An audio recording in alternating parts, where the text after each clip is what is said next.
Инициатором создания документального фильма о кузнецах Тувы стал региональный фонд поддержки предпринимателей, добившись выделения гранта в сумме 290 тысяч рублей от Министерства экономики республики.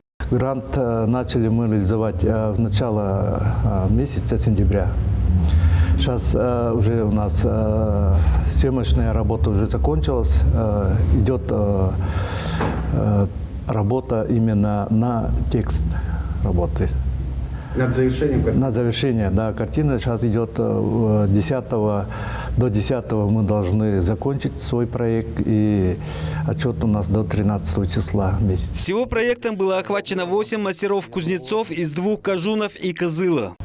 И снимали сначала вот в Цюткольском Кажуне.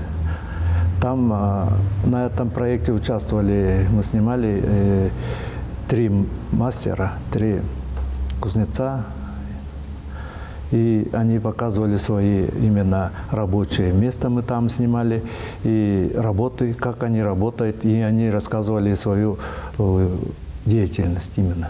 Съемочная группа фонда «Алдынскиф» побывала также в гостях у улухемских кузнецов и мастеров Кызыла. Да, мы отмечали, конечно, среди очень многих работ, очень такие интересные художественные работы были.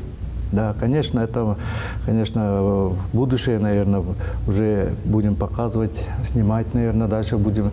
Эти же работы будут участвовать на выставках именно художников Тувы. И за пределами Тувы, конечно, будем освещать эти работы. Очень интересные художественные работы среди этих работ были, да.